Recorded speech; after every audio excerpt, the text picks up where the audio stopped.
me when you're ready, so I can't see it. No, you didn't. All right. I'd like to call the December 9th board meeting to order. It is 6:30 p.m. If we could all stand for the Pledge of Allegiance.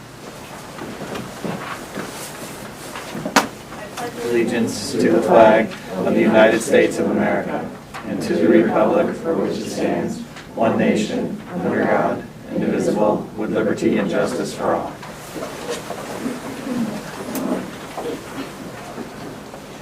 Do we have any additions to the agenda? We do. I would like to add under 6.1 personnel, add to the sublist. And are we removing any, Debbie, we were removing one item? Correct? It's already, It's off, okay. so, yeah. Well, then, never mind. Any other additions? Nope. All those in favor of the amended agenda? Aye. I need a motion to approve the minutes of November 18th. I'll second. Any discussion? Okay. All those in favor? Aye. Aye. Brings us to the consent agenda, takes us from 3.1 to 4.1. Can I have a motion to approve the consent agenda as recommended by the superintendent? I'll move. Second. Discussion? Again, great job on the policy. Good team. All those in favor? Aye. Aye. And that brings us to the first general public participation. If anybody would like to come forward, please remember to state your name and that there's a 3-minute time limit, and you may come forward now.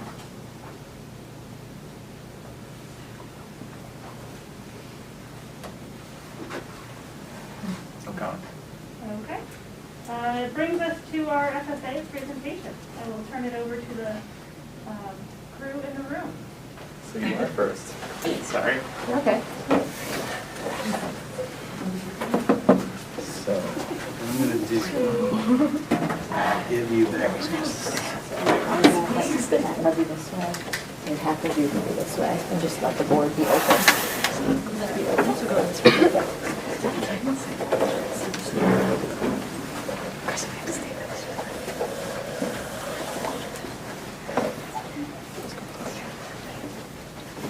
I know. No. Don't do that. Can you hear me, Carter? Yeah. Okay. We're just getting plugged in right now.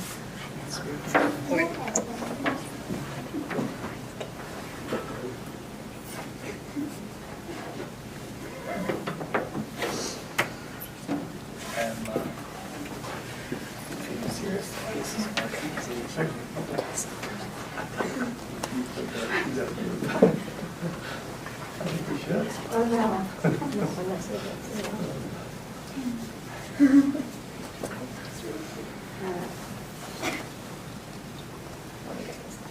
Do you ever have any trouble using this? This board here? I blacked out last year, so I'm not really sure. You never find it? I already done it. I don't. This board's broken. So we're just going to have to look at them on the small screen. That cord is broken? I think that your board is. Oh, my cord is broken. Okay. I think we'll have to look at them on the small screen because it's There's a presentation that everyone's gonna look at up there. Remember the PowerPoint where you said just bring your computer. No, you're good. There we go. I'm not doing. Wait, who's gonna change? It says Whatever you do, nationals. don't. I'm just walking away from the slope. You're gonna have to switch. Who's gonna change? It's to this one. You want him on here, right? No, he's fine. You don't want anybody else to see him? Well, Doesn't how matter. how As did long I as we can hear him. He was not here. Okay. We gotta see that first. Okay. Okay. Awesome. So should I turn the camera to point it at you guys? Sure. No. That's fine. Give me a little space here. Yeah, you can point or. There you go, right there. Yes. Oh, It's actually, oh, it's going right, no, it's going right, okay, good. I got to get somebody in there though. Yeah, just put more. Bowser, put Yeah, Bowser. Morgan can be in it. She's president. Yeah. Oh, thanks.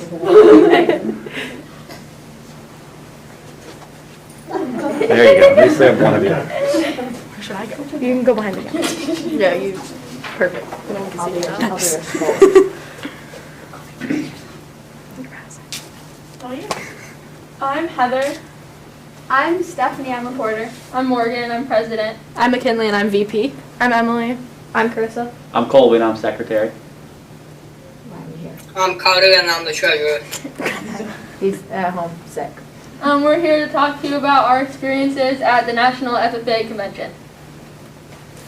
So first up, we have, before we even got to Indianapolis, Indiana, we went and stopped at Cleveland, Ohio, and checked out the Museum of Natural History, and we got to see some fun activities. And first, when we got there, we were a little messed around. We were looking for the otter show, and we were so overwhelmed by so many other animals there. And it was really fun and cool to see all those fun animals. We saw a bald eagle, which was the first thing that we saw. We saw owls, we saw red foxes, and we saw the otter. And then when we first got in there, we, if you walked a little farther, there's a bunch of minerals, rocks, and crystals. And it was really fun because at the time I was just starting my rocks and minerals unit in earth science, and it was fun to relate to things. And I got to take some pictures and show them to Ms. Valancourt, my earth science teacher. And it was a really fun experience. And so when we walked further in and we got more into it, we saw bones and we saw skeletons, which were kind of just from, not prior to the olden days, I'd like to say, but just not the olden days, I'm sorry, but prehistoric bones. Okay, there we go. And so it was cool to see that because we were in the middle of our pre-vet unit, skeletal unit in pre-vet science, and it was really fun, and it was really cool to relate to things like that, and it was just a fun experience before we had even got there. So one of the first things that we got to do was visit Fair Oaks Farm Adventure, and they're one of the biggest dairy farms, so that was really cool. And for me personally, it was really fun to see the diversity and how different dairy farms can be. This one was a lot bigger than all the local ones that I've ever seen before, so it was cool to see how that worked, and we got to go on tours. And there was also a pig part of the farm, and I've never seen a pig farm before, and we got to see the piglets and see how they gave birth and how they lived before, they were big pigs. And of course we had to get a picture with the Fair Oaks mascot, and they're called the Diva Cow because they believe that all their cows should be treated like divas.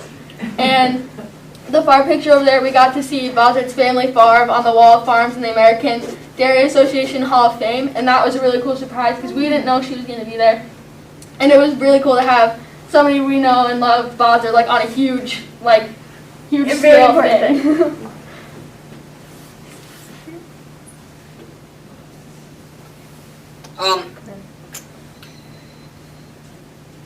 Another thing that we got to do was the Expo Center, and it was a really good thing to do.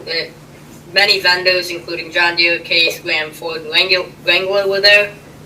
We got to learn about a bunch of different things. One being a pulling tractor, where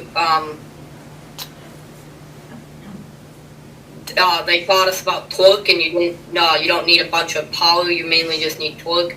But we also got to learn about many agricultural businesses and companies. We also got to learn how to do masonry work, and we got to use a trowel and cement and lay blocks down. So it was just an overall very good thing to do at the Expo Center. We got to attend 4 of the general sessions at Nationals, and so one of the ones we went to, Courtney Dehoff was there, who was our keynote speaker, and she had a really cool message of be yourself and don't let anybody like change who you are. And so she like called herself the fancy cowgirl because she like dresses like that picture, and like people were telling her she couldn't like advocate for agriculture, and I thought it was cool that she said like she still can't even know how she dresses, doesn't really matter. And we also got to see the 2021 to 2022 national officers get slated, which was really cool because there were only 6 like that represent national FFA. And it's just cool seeing like all the blue jackets in the stadium. There was a ton of people in there. So being part of like the expo center, we were walking around and we saw a huge sign that was hanging and it said the Living to Serve booth, and we had no idea. We knew it was like part of the FFA motto, but we wanted to know what like it entailed. So we walked over and we saw a bunch of people painting these like boxes, and we were like, literally, what is this? So we asked the lady, and we decided that we wanted to be part of like constructing one. And we found out that they were little free like library boxes that were going to be put up all over Indianapolis. So all of the girls from Hamilton FFA who were there, we built one, and we built one with the Sherburne. She's a Sherburne FFA member, and she's the District 4 president, so that was super cool. And we signed our names at the bottom, and we got to see it like get passed on to be painted and decorated, and it was just super cool to be part of something that's going to live on for like ever and be part of Indianapolis for a while. So there was also a part of the Expo Center that was designated to a bunch of agricultural colleges around the U.S. And me and Carissa spent most of our time there, and because we're juniors, we were looking at all the different colleges and how our career paths lined up and how we could get there through agriculture. So the first picture, we are talking to one of the professors at Tennessee State University, and he had a lot of cool things to tell us about their college and how we can get to like our final destination through ag. And then the second picture, we were talking to one of the advocates from Western Illinois University, and she had a lot of cool things to say and was showing us how her campus was laid out. And I want to go into nursing, and she wants to do the law, and they had a lot of programs to get us there.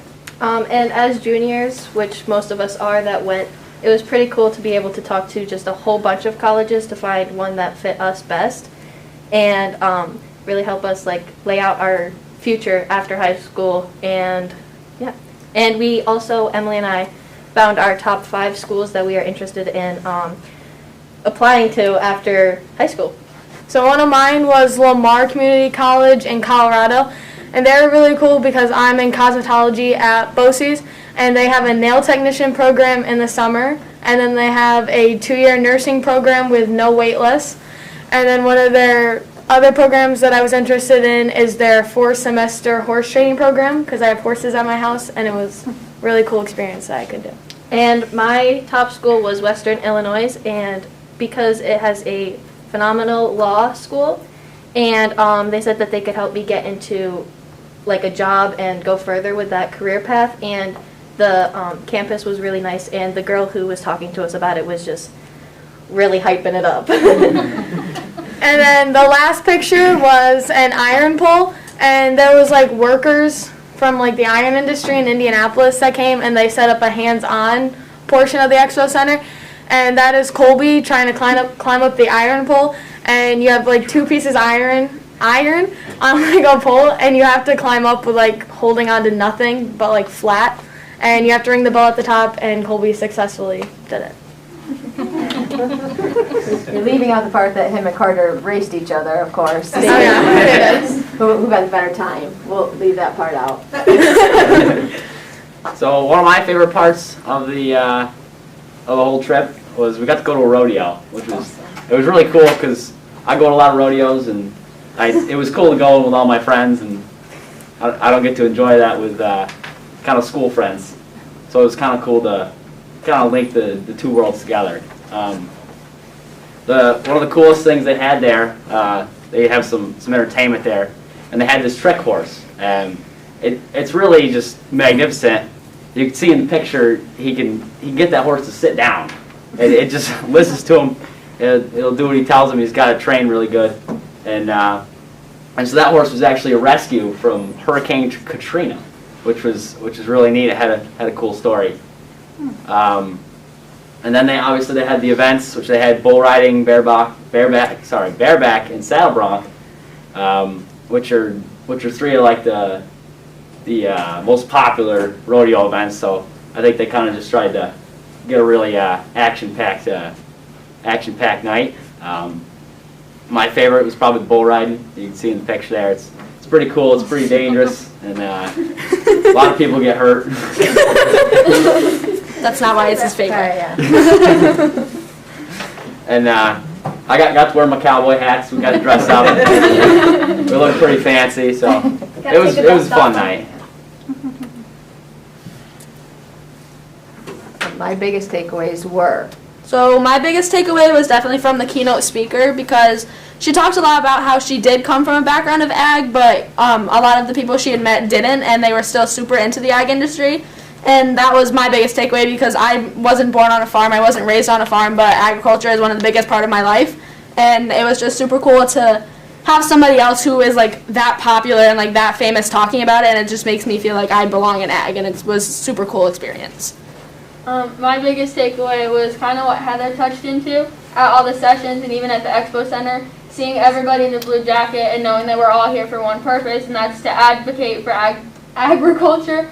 And it was just really cool that everybody was there and everybody wanted to be there, and it was really fun, really good experience. My biggest takeaway was definitely when we first walked into the welcoming session, which was where Courtney Dehoff spoke. But it wasn't just her, it was also seeing all of the blue jackets around you. Like, everybody was there from a different place, and we were all there for the same reason. And it was just a fun, like, heartwarming experience, which was really cool to see that everybody was advocating for ag, but in their own different way and in their own different place. I don't know. I think seeing all the blue jackets together. I also really liked going to the farm and just seeing like it next level, because Buzzard's farm's big, but then like I didn't realize how like big some were, and that farm is just like a whole new level of. They have a whole like education building just for like people that come to see it. My biggest takeaway is I want, like, when I grow up, I want to do, like, nothing with ag, but learning through the ag colleges, I can get there taking different ag classes, and, yeah. My biggest takeaway was probably never judge a book by its cover, because there was a lot of new people there that kind of, like, scared us, and we didn't really want to talk to, but once we got to know them and know more about them, we kind of became good friends with them, and I'm sure most of us found friends that we still talk to this day. My biggest takeaway was probably, no matter what you're doing or where you are, just try to have the most fun you can, because you're going to get the most out of it.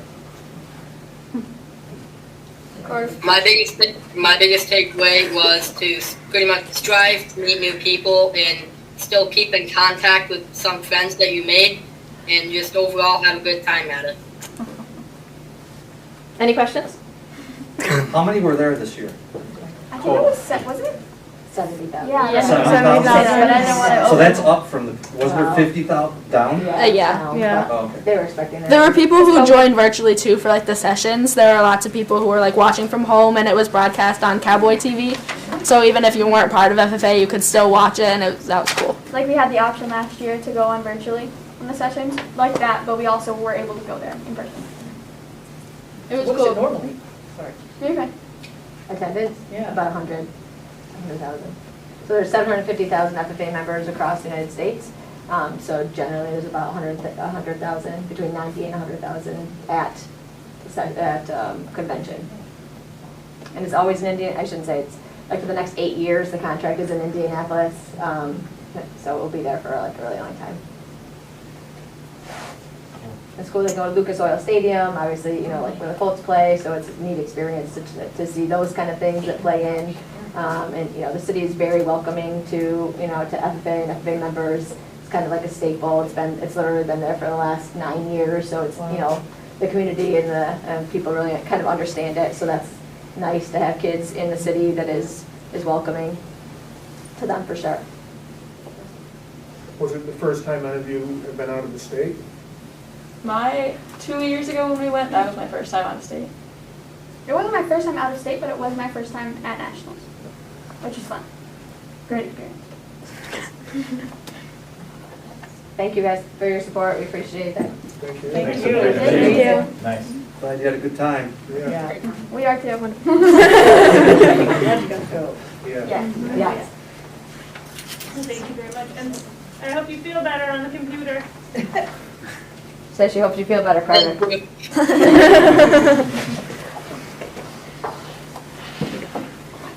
you guys. And you are, as far as we're concerned, you have to ask your teacher, of course, but you are welcome to leave if you would like. You're welcome to stay too. So.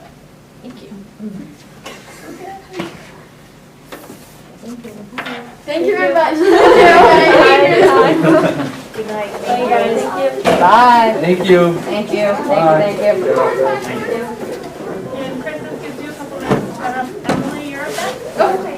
Come on up to the podium if you'd like. And athletics update. Yeah, you're right, Chris? Is all set?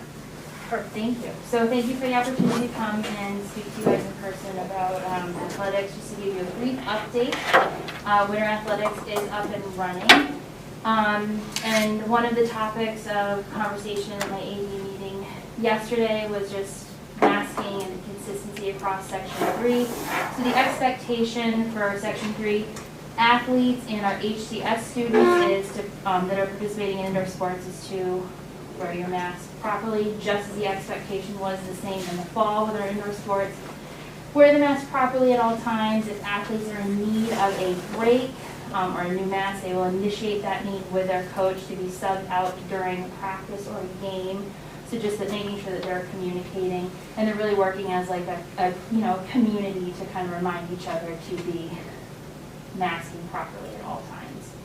And I'm communicating always with the coaches and reminding them and the players as well, like bopping in practice and being at the games to make sure we are following this mandate. Modified volleyball will end their season next week. JV varsity basketball, hockey, and wrestling have started their regular season games, so we're out of the 2-week preseason and scrimmages and having full-on competition. And modified basketball for boys and girls will begin on January 3rd. So that Monday we return from the holiday break. There'll be 2 teams for boys and 2 teams for girls, like a 7-8 split. And in total, you take in everybody from modified volleyball to those signed up for modified basketball. We have 109 students participating in a winter sports season, in the winter sports season. Some exciting news for our fall teams, and this was just confirmed today. I got an email from the state. Our 5 varsity sports were determined to be scholar athlete teams, so that's really exciting. And to be a scholar athlete team, you have to have a cumulative average as a team of 90 or above. So boys varsity soccer, girls varsity soccer, boys cross country, girls country, and varsity volleyball all met that criteria. And we have 48 individual athletes from those teams with 90 or above that are going to be scholar athletes. So that's really exciting. The teams will receive a certificate, and those individuals will receive a pin. So it just is a testament to the hard work of our kids on and off the field and court. So a very brief athletics update, but I always like to thank you, the custodial staff, for making sure gyms are ready, the transportation department, Mr. Rogers and Mr. Larson for providing the opportunity to stream games when possible, Mrs. Marcellus for ensuring the health and safety of our athletes, and administration and the board for your continued support. You guys have any questions? My one free night. No games tonight. Well, thank you, and always, if you do have questions, you can contact me at any time. Thank you for all your work. Thank you. Thank you. Thanks, Emily. And you may stay or not. Be a minute, Deb. Thank They never want to stay. Okay. And now I'll turn it over to Matt. Sure. We're happy tonight to be joined by Paul Johnson and Leo Mosier from King & King Architects. They're going to give us an update on the upcoming Phase 3 of our ongoing capital project with some cool renderings that we've arrived at through a lot of time and effort, involvement from people in the building. What some of the key areas are going to look like. into phase 3. So I'll turn it over to Paul and Leo. Great, thanks, Matt. Sure. We can really clear a room, can't we? Well, thanks for your time. It's our pleasure to be here. We wanted to come see you in person. We're excited through the process that Matt just described. We were able to spend a good portion, particularly at the beginning of the year, essentially the spring part of the school semester, and work with your staff, the areas that we're really impacting with these renovations that are part of phase 3. It's really a joy to work with them, and we're excited with what was produced and the impact it'll have on education. So with that said, I'm going to jump right into it. We really want to highlight the biggest renovation areas. We're not going to go through every nut and bolt of the project necessarily tonight, but really wanted to show you the areas that are the biggest impact. So with that said, we will go right to the media center. We're going to have pretty much each area that we move to, we'll start with a partial floor plan. I'll try to help orient you to what you're looking at here if you're not used to looking at floor plans. And then we've got some things labeled. This is really for a handout or something like that. I think it was part of your board packet, so maybe you've had a chance to preview this already. So what you're looking at here, just going to move across here. So here's the new media center. The hallway, the current hallway goes right through here. The main entrance remains the same. And then if you remember, there's a little side entrance in there as well. So those main things stay the same. Within the space, we really rethink the whole area. There's two small rooms back here now. We really take those and open them up. And so through the use of a lot of glass and movable walls, the goal here is to really provide some flexible space, some areas where groups of varying sizes have places to go.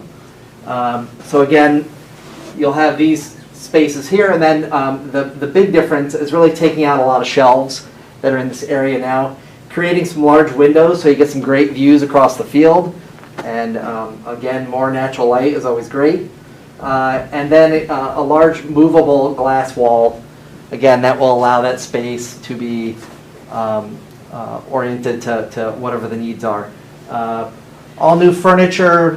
Furniture is always a really big item when you're attempting to provide spaces that are more useful to how education is happening these days. So it's a great opportunity to go to more flexible seating, chairs and tables and all that are easily movable and rearranged in the space, so that you can, again, work with small groups, large groups, clear the whole area, have a presentation in there.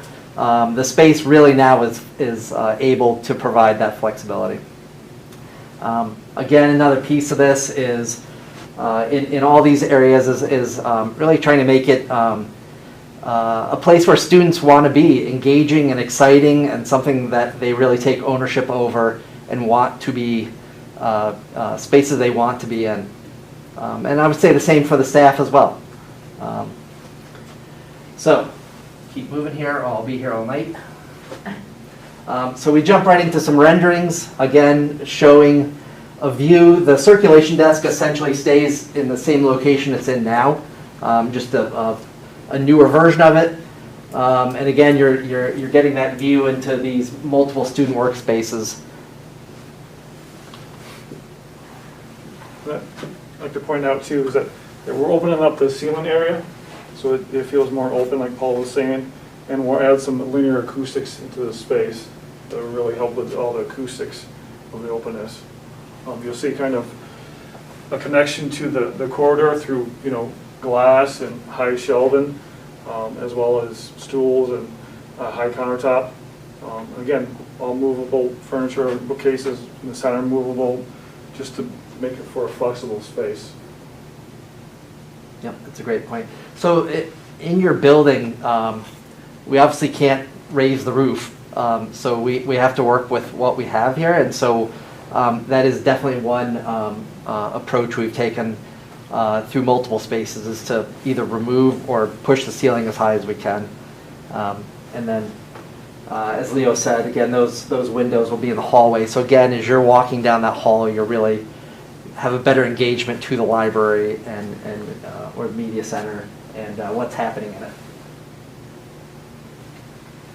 And then again, one final view. I think the big thing to point out in this one is the back wall is into.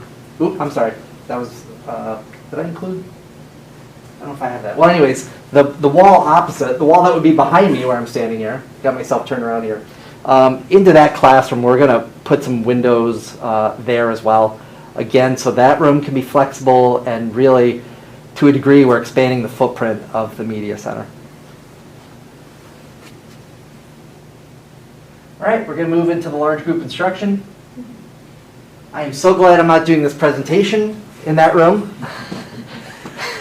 It's a very difficult room to be in, so I was very happy when you guys moved out of there. Again, as you know, that room, very sort of antiquated design, and it really pinches you down into a corner, right? So when you're trying to present in there, and you know the way you guys used to be in the front there is very pinched. It's a strange room.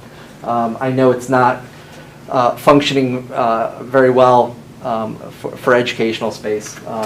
So what we're doing here, and I realize in this view it's a little difficult to see. You'll see it in the renderings. There are the tiers there, but we've completely reworked them. They now run from side to side, and they provide a very large presentation area or another large floor footprint where you could set up tables, have groups, and also we provide a much larger space in the back as well. We rethink the entrance, a lot more glass looking into the space, and then very similar, remember this is right below the library, so right below those new windows that I mentioned in the library are additional windows in the LGI, and actually going in a few directions here. So again, you're in that room, you'll have a much better connection to the exterior, a lot more natural light in there, so a much more inviting space. Again, flexible furniture is really key in this space, just for the multiple uses, whether it's formal or informal. Classes could be in here, or just students in free time. All right, so what does that really look like? So here you are in the hallway. Again, a lot of glass. We thought this was a great opportunity to do some wall covering there with some sort of graphic. Again, this is just our example of something we found. We'll continue to work with the district for what that final item is. And then moving into that space. Here you are. So again, large windows to the exterior, large presentation wall up front. You still have the tiers. We've modified them so that they're actually tall enough that they're comfortable to sit on. They're more like seat height. And so we have stairs on either side, but in the middle we really envision that being an area where students could be sitting on the floor, sitting on those, or using bean bags, you know, whatever, however they want to be in the space. And again, too, we're opening up the ceiling as well here. So we'll be painted, so all the structure will be painted out, and we'll have linear acoustics throughout the space to give it some more height, since you're limited with what you have for structure and height.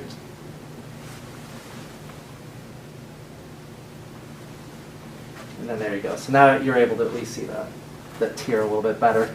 In the back area, that's the window that faces the hallway that you saw with the wall covering graphic on it. That wall on the LGI side will be a counter with stools along there, so students will have that area to as another work surface within the space. One other minor thing I want to point out, it's actually really important. You'll see these grills, and they were also in the media center. That's part of the new ventilation system. It's called displacement ventilation. What that does for you is it provides air at lower volume, so you get lower air noise. It's less drafty. It makes for a much more comfortable space. And it's actually better from an air quality standpoint, in the sense that the air is brought in low, closer to where you typically are, your breathing range. And then the air is naturally warmed by the bodies in the space, rises up, and is then taken out of the room up high, usually in the ceiling or additional diffusers along the wall. So again, this is different from a traditional system, which is called the mixing system, which is always pumping the air in from up high, and it mixes, and so everyone's germs mix before it finally makes it across the room to leave. So we had that opportunity to provide that ventilation system particularly in the media center and the LGI. That also is the forum that we will heat and cool the space. Paul, that area also has a wheelchair lift. Yes, it does. That is correct. And if I can zip back quickly. I saw it on the big picture, yeah. So, yeah, we didn't detail it real close. It's just sort of this block. But an interesting thing, on this side of the room, we've actually expanded the footprint of this room. And so we took over, if you go down there now, there's a mechanical space or just a random door you'll see there that you probably have never gone into. We finally found the key and got into it. And so it's just this space. We were able to, with rethinking all the mechanical systems, we're able to move equipment out of there, gain that for this room. That's where the wheelchair lift will be. And also, you're basically under the stairs at that point, and that's also where we've put an exterior door, which is the next thing I want to show you. If I can skip back ahead here. So that exterior door will then bring you out to what is the continuation of the LGI and that sort of that concept of tiered seating and spaces. We're doing the same on the exterior of the building. You have 3 additional tiers outside, again, where we can assist the district in selecting some good site furniture for out there, and it's another area for students and staff, for classes to break out when you just want to get outside and take your mask off or whatever it is, whatever's happening that day. So again, this, just to orient you, so this is, again, the building footprint. Here's the side door, and then this is the south face, and that's where the new door out will be. So you'll have really 2 different ways to go around to get out there. Again, this will just be a simple concrete plaza deck with retaining wall. Okay, food and consumer science space. Talk about taking over some footprint here. So right now, the food and consumers lives about here, and it's really small. And so the district has been really great in their leadership and rethinking areas and being really open to what this space really needed as far as a footprint to really function well. And so we've literally expanded into the adjacent sort of half classroom that exists now. And then we also took over what is currently, I think, maybe an athletic director office or a storage room or a storage room? Both. Okay. So, with that, we're finally at a point now where this room functions well. Again, door off the hallway. You'll have a window view in. And then it's an arrangement of 4 dedicated student workstations, long tables, the ability to work from both sides. There's knee space so that when you're in sort of teaching or lecture mode, that you can sit comfortably here still. And then really full kitchens, everything from induction cooktops to ovens to downdraft ventilation for when you're cooking, sinks.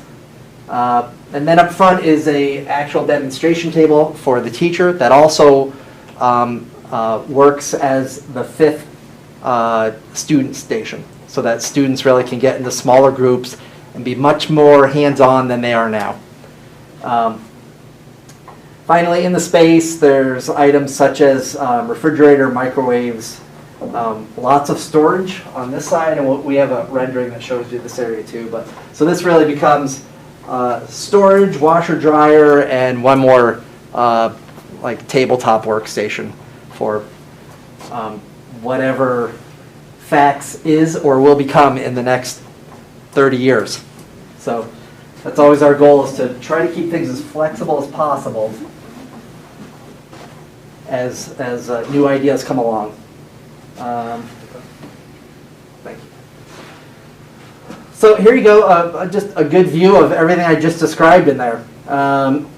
We thought this space would be really fun to do something really vibrant as far as a wall covering, to again just really activate the space.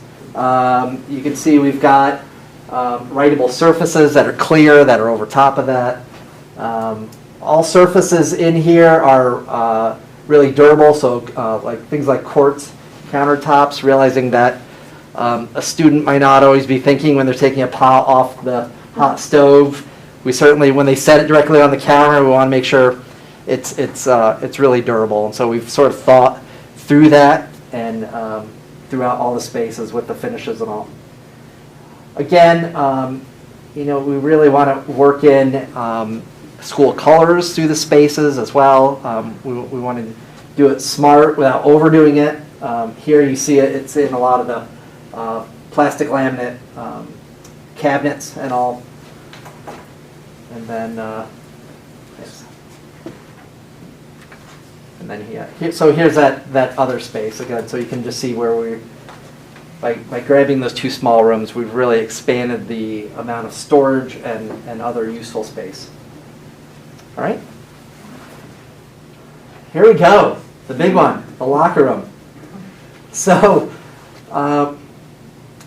what you're looking at here is one side. The other side would be mirrored. So essentially, the entrance into the locker room area from the gym is approximately here. And again, boys, girls on either side.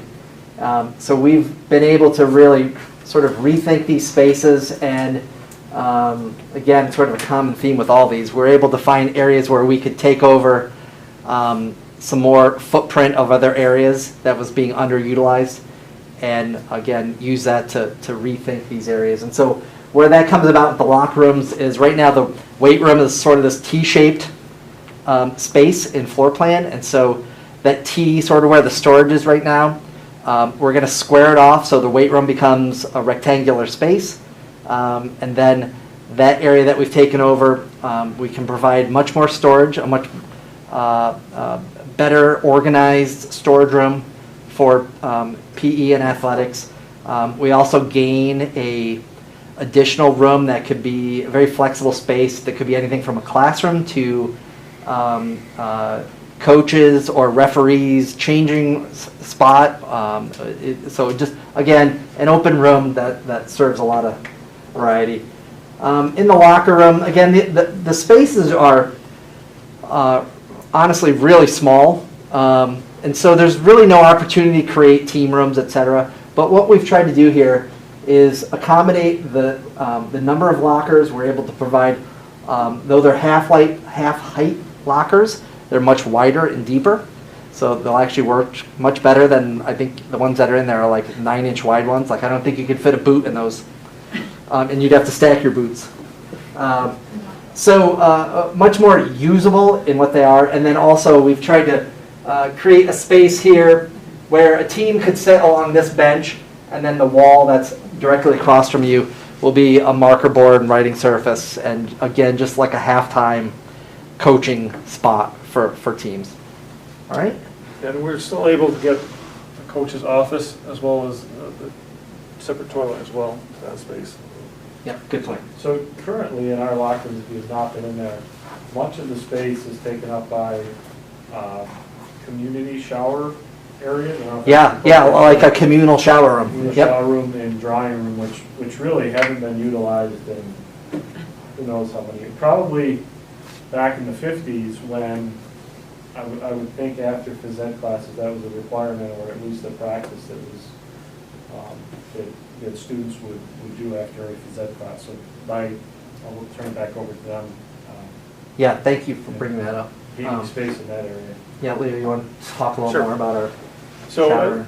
So we got rid of the gang showers and we reduced it to a single stall shower and a handicap shower with a drying area right in front of it. So you have, you know, 2 stations for those students who want to be able to shower still. And you have privacy by having the separate drying area in front. We see a lot of districts and students in these redesigned spaces use that drying area as just a personal changing room as well. So hopefully it makes it so that students use showers in schools again. Because right now we know they're not. Right? So at least they have the option here now in a setting that's much more conducive to privacy. All right, so we have one rendering for what this looks like. Again, here's that bench with a wall that could be a teaching area. The showers are pulled out into the main area, again, to make enough space just through that doorway there that goes into the toilet and the shower and changing room area. And again, you can see the lockers and bench layout. Also in the space are these tubes coming down from the ceiling are called solar tubes. They're again, they're essentially skylights, much better versions of them. And so again, getting some natural light into the space, even though it's sort of landlocked, and you wouldn't want windows in here anyways. One other nice upgrade, we were able to provide a door that now goes out directly to the weight room. So not only can you enter the locker room from the corridor, if this is the girls' side, corridor from this side, you can also enter from the gym and now in and out from the weight room. So hopefully it makes this whole zone and whatever you're doing, weight room, the gym and all, you're able to move between the spaces a lot easier. And finally, the drop-off loop. I don't know what you're calling it. It's not a bus loop anymore, right? No, we picked the buses in. Yeah, so anyways, we just threw this in. Our landscape architect did a really quick site plan for us here. We just wanted to show you that, again, the loop is being repaved essentially from the edge of the parking lot all the way around to Kendrick. Within that zone, anywhere you see that graphic, those are sidewalks being replaced, so new concrete sidewalks. It works around some of the sidewalks that had previously been replaced in the 2007 project. And also these pavers, which are not weathering well at all, and there's a drain there as well that has pretty much failed and is collapsing. We'll replace all of that. Right now we're showing I call them pavers. What's out there is stamped concrete. It's what the district could afford during that project, and obviously it's not doing well. The color that's in it is fading and doing weird things.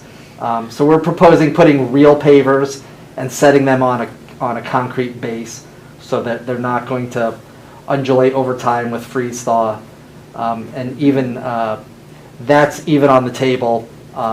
So if people are still concerned about that and maintenance of that, we can go back to straight concrete there.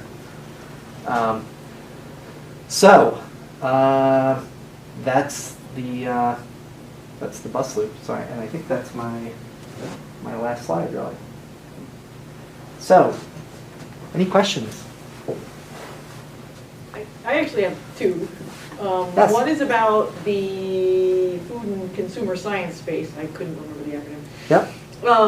Will some space in that be handicap accessible, wheelchair height?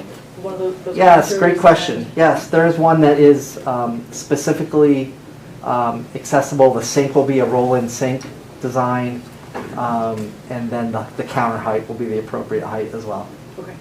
It's giving us a lot of headaches right now, but we're going to do it. It's hard, but yeah. Right now we're really struggling with getting the right counter height, and then the stove has been really clunky, and we don't really want a stove that's sticking up 2 inches higher than the counter, and so that's where we're probably going to separate cooktop versus oven. Yeah, we're working those details out right now. So Leo's been he's been struggling through it, but he's gonna win. It's always good. And then my other question was, with all of this glass everywhere, Yeah. what about safety? Yep. My question was on like lockdown and, you see through it. Yep. That was my question. Yeah, so what's the answer to that? That's a good question. And this is always the difficulty. So education and educational design and even good safety and security says more ability to oversee people in multiple areas while allowing them to go to multiple areas. And so that is difficult to do when you also have to think about an intruder in the building, right? So some things that we can do, we can provide shades on windows.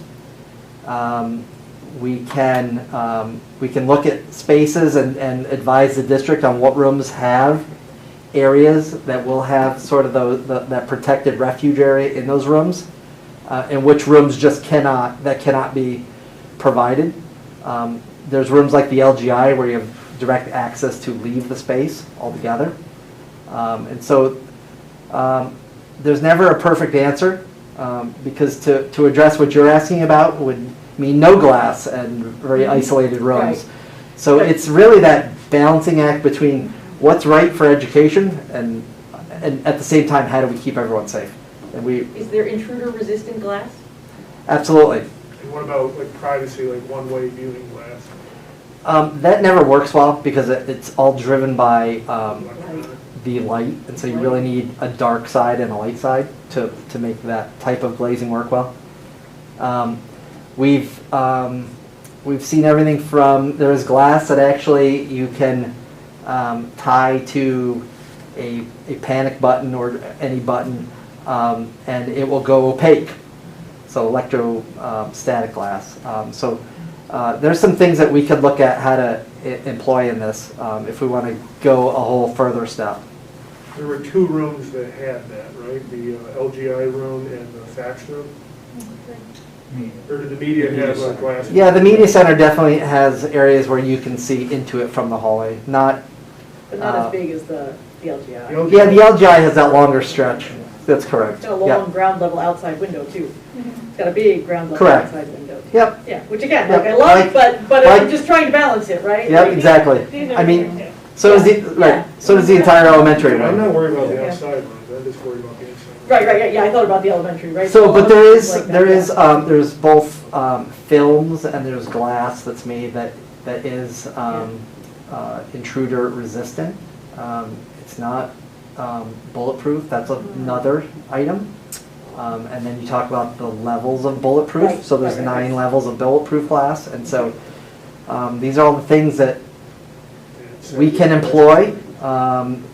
But you really have to be strategic about where you use them and Right. understand the pros and cons of it. My question was about the locker room for the women. In the drawing, it looks like there's still only 2 toilets. I don't understand why people only put 2 toilets in a women's room. I guess someone needs to tell us what to take out. 'Cause I'm just gonna lay that out there. That I understand what you're saying. I understand. 2 toilets in a For, women's so, it probably doesn't work well for spectators and for large events in the gym, but for a typical PE class, it is a conversation we had with PE teachers and the administration. And it's As long as it's been it's appropriately sized for the typical groups that will be in there at any one given time. If everyone who has a locker goes in there at once, it's we're gonna have a lot of issues actually, 'cause it's not designed for that. Now, you guys already beat me to it. I have a few. Do you have anything, Corey? No, go ahead. The locker rooms, the office space, what is that intended for? Who uses it? Yeah, so that's the PE teacher office, and directly behind that, not different from what's there now, is a toilet and shower room. We often see districts use that again as another spot if referees or visiting coaches need a space as well. I guess my question was, down the road, say you ended up with like all male PE teachers or all female PE teachers, but it looked like the entrances to these rooms was through the locker room itself. Right. So is that something to worry about or not really? Crossing it off. Yeah. Yeah, we looked at an option to have direct access into these office areas. It just didn't function well. Yeah, I got you. So we Yeah. definitely looked at that already. Yeah, with the door swings that we need and the clearances for Yeah. accessibility, again, it kept Yep. taking away from other spaces. The loop, I guess we'll call it, outside. Sure. So currently it has stamped concrete, and yeah, I know that is worn and slippery, but what's the lifespan of the pavers versus a concrete stamp? As far as how long will it last us? Yeah, I would say the pavers are comparable, and it's a pretty common thing that we see used in both, whether it's healthcare or educational spaces. We often see pavers. Again, it's more of the detail on how you install it. You don't want to just set it on like a sand bed, Right. like you would do in a residential setting. Like, give me words about it heaving where a kid would be running even though they're not supposed to and stubbing over a heaped paver. Right, We won't really get that with stamped concrete.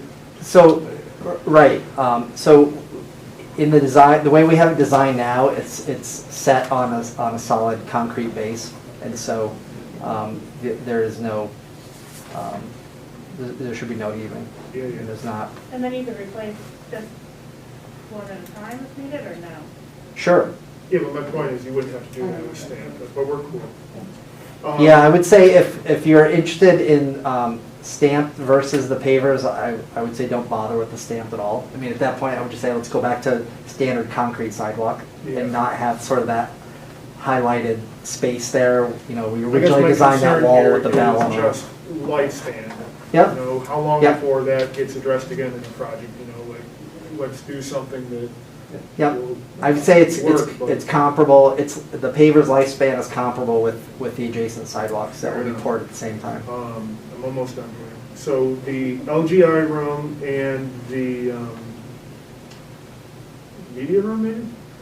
You're adding a lot of windows? Yep. So are there any major structural challenges to adding those windows? Not particularly. I mean, there is structure involved Yeah. to create those openings, but not anything out of the ordinary. Nothing that'll drive the price up too bad, or? Nope. Nope. And those, let's take the opportunity to say, we're very conscious about energy efficiency and sustainability.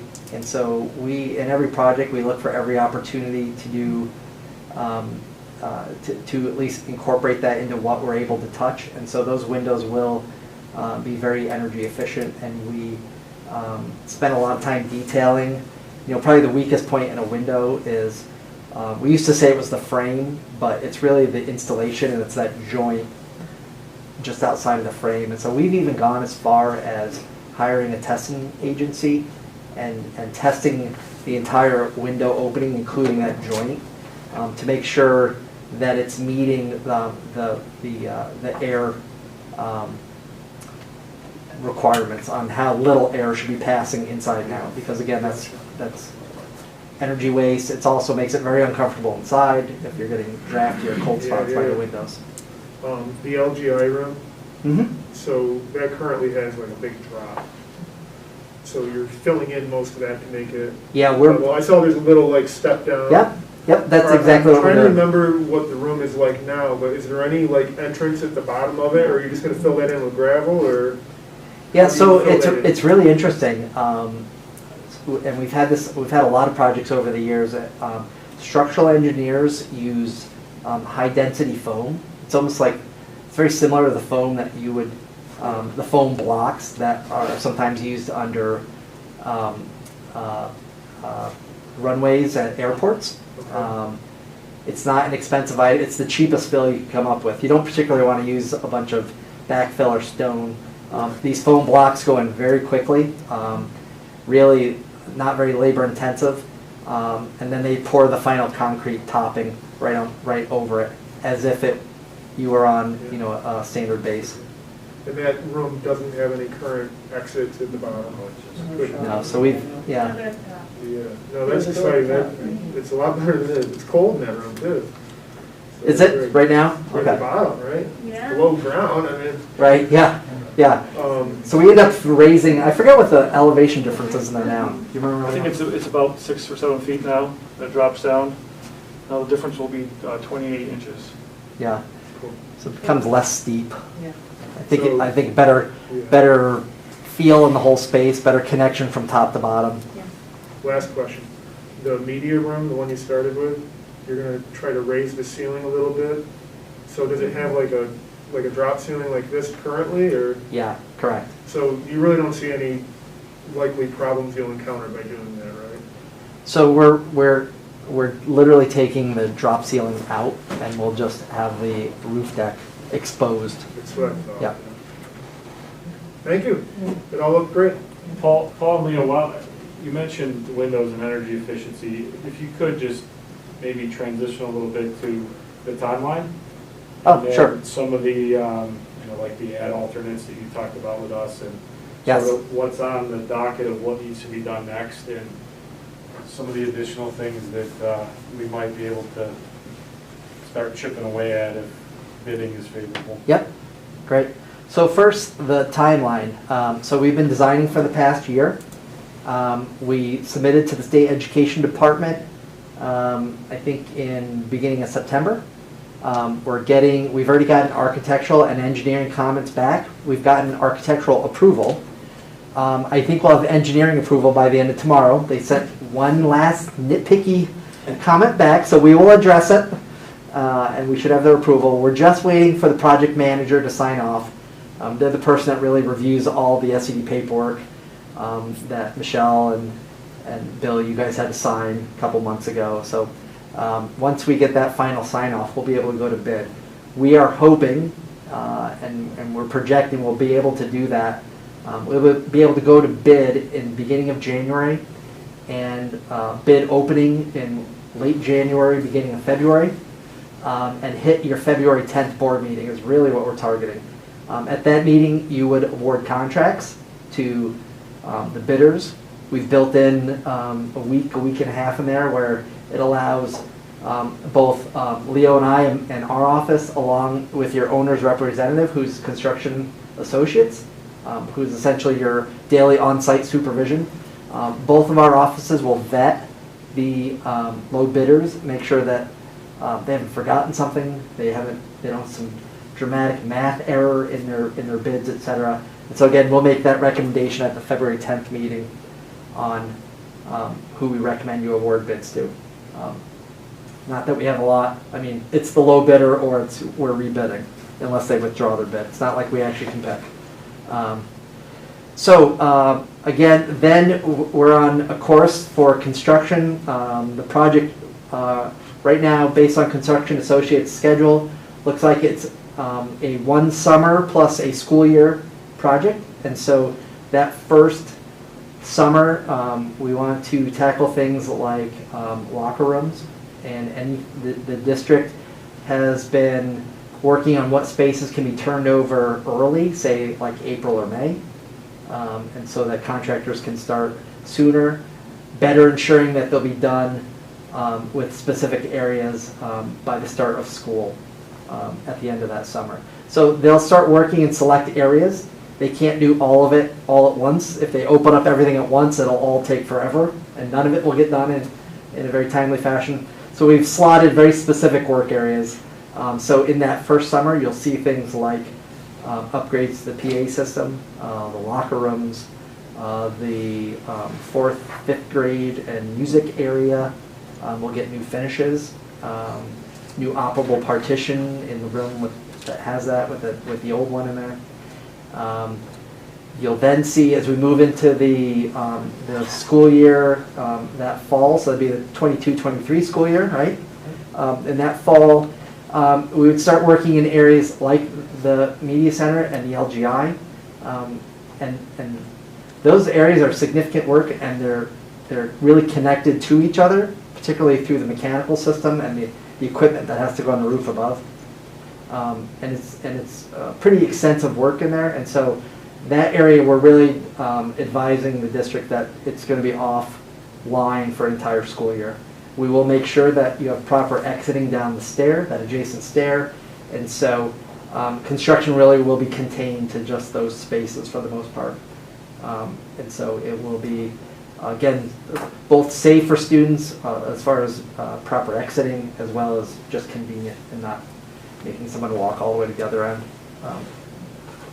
Those are the big areas. Matt, what else? Just the add alternates. Oh, thank you. I knew there was something else.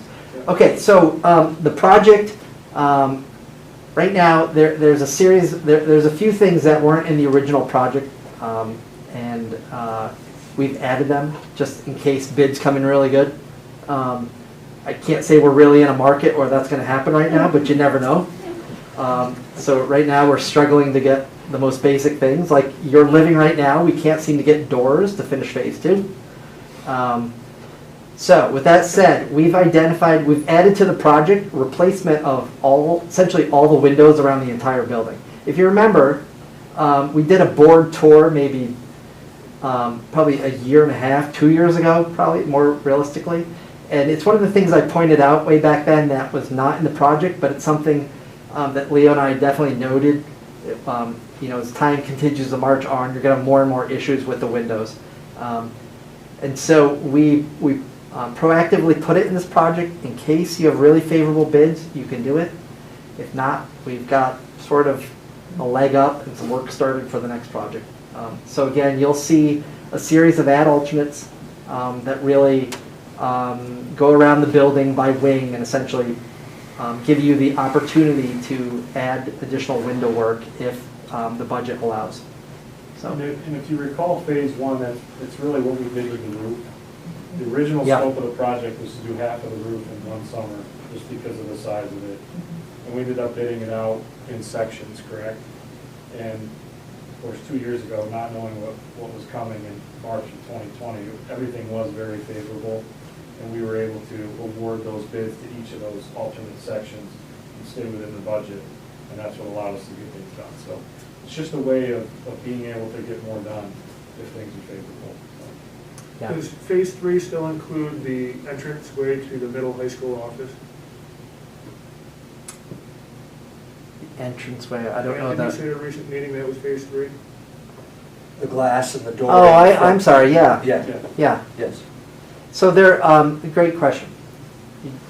Just took me a minute to catch on.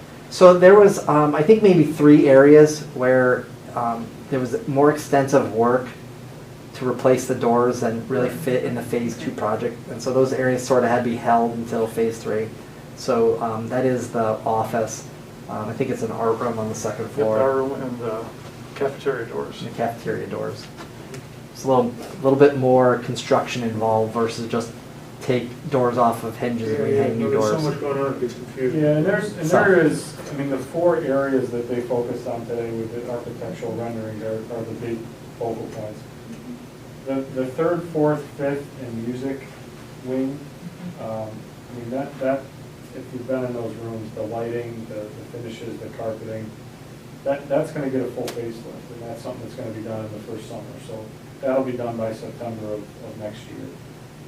To give you an idea of giving up spaces, we are shooting for after April break, locker rooms will go offline. We've met with the phys ed teachers, so they can get in and start demo work in the locker rooms this spring. Outdoor sports can utilize outdoor locker rooms. Those locker rooms will be done to start next school year. So those are the kind of things that we're, and there is a whole laundry list of other infrastructure and sort of behind the scenes improvements. Yeah. Just new generator. new generator, little things in the cafeteria. I didn't bring the whole list to rattle it off, but. Yeah, so, but these were just the main. Yeah, I got you. They're here. Yeah. The other thing, one last thing, and Paul alluded to it, and hopefully it was noticeable through the slides. One of the things that we heard in talking with people internally, and I know Bill and I felt very strongly about it, is to really implement the school colors. Really, when you're in this building, even in this room, you look around, people I think wanted kind of that sense of pride and a sense of tying in the school colors. So you'll see a lot of the greens and grays, whites to really tie in the school colors. So I know Randy currently now in the building is trying to hit some finishes as he's going around. So I think it'll really make things pop and really look nice. Thank you. Thank you guys. Certainly. Thank you. Thanks, guys. I have 2 more related questions, but I think they're directed at you guys, not you guys. So that's why I was holding them. So. Are you sure? All right. Yes. We'll start to break down, but we'll So the media center is the high school library. Correct. Where's the library going to go? For next year, it will offline. A lot of the books will go to the elementary library. Okay. We're looking at capturing the computer lab that's adjacent to the elementary library that's not utilized very much. So repurposing that space. We're looking at other spaces throughout the building. Okay. And so then when this is done, I still don't see library stacks. They're there. Okay. They're all portable, they're mobile. Okay. So if we are. It's enough, all of that portable and mobile shelving is enough to replace the library stacks? No, we are definitely losing shelving. Yes. Okay. There's no question about it, but there is shelving that can be lost. And there are, But we'll have what we need. yeah. Right. So we don't need to replace what we have, but we'll have what we need. Yeah. So that media We've definitely center. reduced, there's a very specific move to reduce the amount of shelving without completely eliminating it. Right, well, it's a library, right? It needs books. Yeah. But we have some books that have not been. Yeah. Right, and There's that's fine. definitely I'm fine some with weeding that. that Like, needs to I happen. just want to make sure that Yep. the library has books. It still has books. That's what I wanted to make sure. Yeah, we don't want to wade into that debate. Yeah, no, so, and so then my question was, how is that space going to be used? But so it's still the library? It's still. Yeah, but it can be multifunctional, multi-purposed, you know, you have breakout rooms. Yeah. It can be opened up to be one huge room. Okay. So it gives us a lot of options. Since you're still here. That glass wall in the library, in the media center, that you said is a removable glass wall, what does it do? Is it like a sequential stacking sliding door, or? Yeah, it's Okay. it's made up of two panels that multiple sets of double panels, and it's on a track. And the track literally swerves, so you get past that end wall, and it stacks in sort of the far corner of that room. So it really comes out You of just the room, easily out of the walk it space. right over. No, it's in the corner. Okay. Yeah. Oh, I thought it was a fixed window. No. Nope. No, I heard you say it was removable, but Yeah. I didn't know where it was Yeah. gonna go. So if you like the space open, you can have the space open. Yeah. Travis, inside the library, not Yeah, the yeah, ones in the no. hallway. Yeah. Right. No, that would be a problem for fire ratings. Yes, that would be the deal. Thank you again. Thank you. Sure. Thank Thanks, you. guys. Take care, everyone. Good to see you. Talk soon. Guys. All right, so that's it, okay? Can we just make sure that there's some other information on the website, like the slides or something, just Yes, we will. And we are going to meet with, we wanted these folks to present to you first. We are meeting with all faculty and staff next week, Phil? Yep. Yep. To present to all faculty and staff, because it is going to be, there will be some people that are displaced for a period. And there have been preliminary conversations with those that are going to be impacted the most. What it boils down to is the amount of work that needs to be done can't be done in one summer.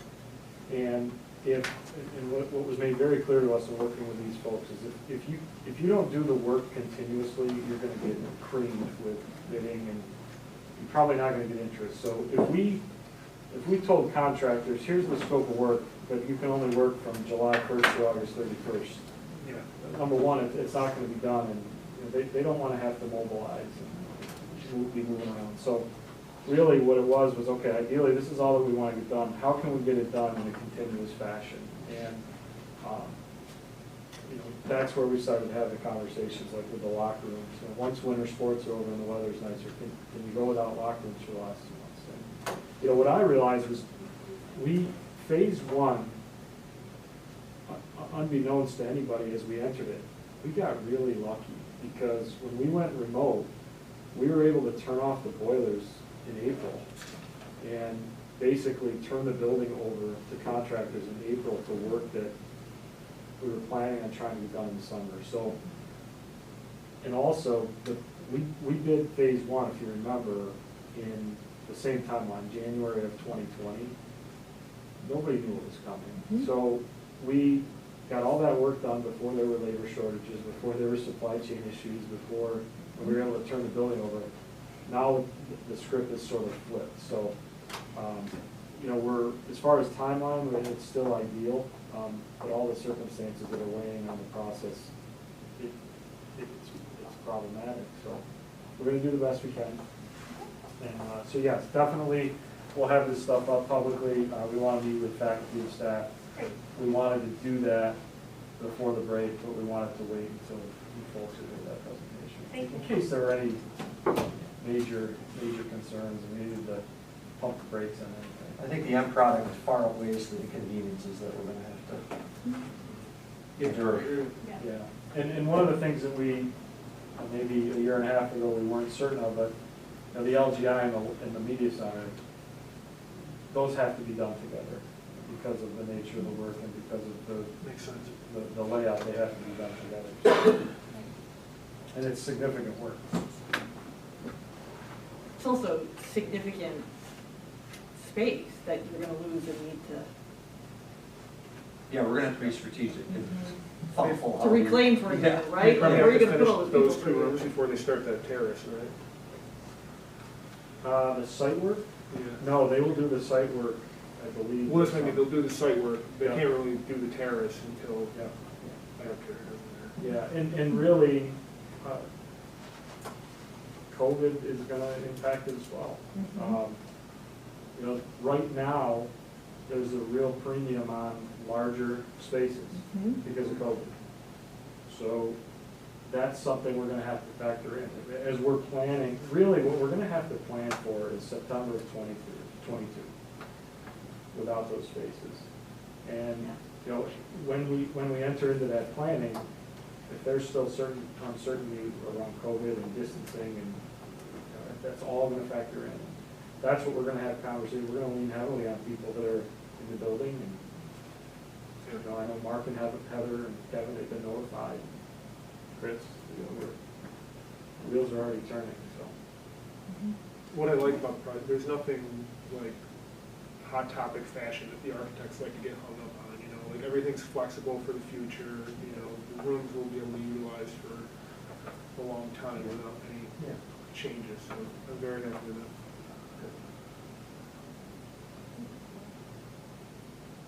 Good? Yeah. All right. I knew that was going to be the long part of the meeting, the whole participation piece. Now we're on to personnel. I'm going to skip the first one because I'm not a fan. Because we're not going to discuss it? So we're going to move on to, I'm not a fan of either of these.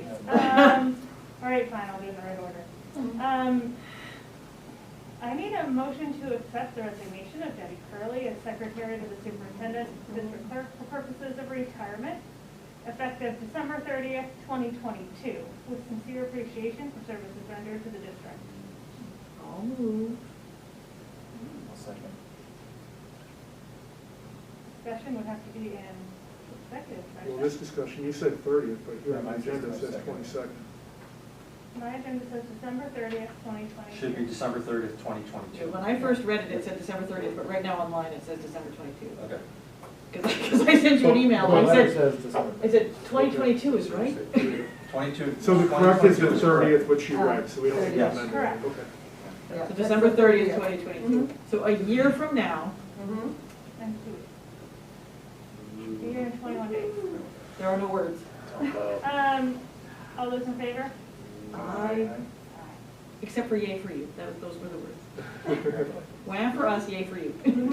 I need a motion to accept the resignation of Annette Mendez, Office Assistant 2, effective December 14th, 2021, with sincere appreciation for services rendered to the district.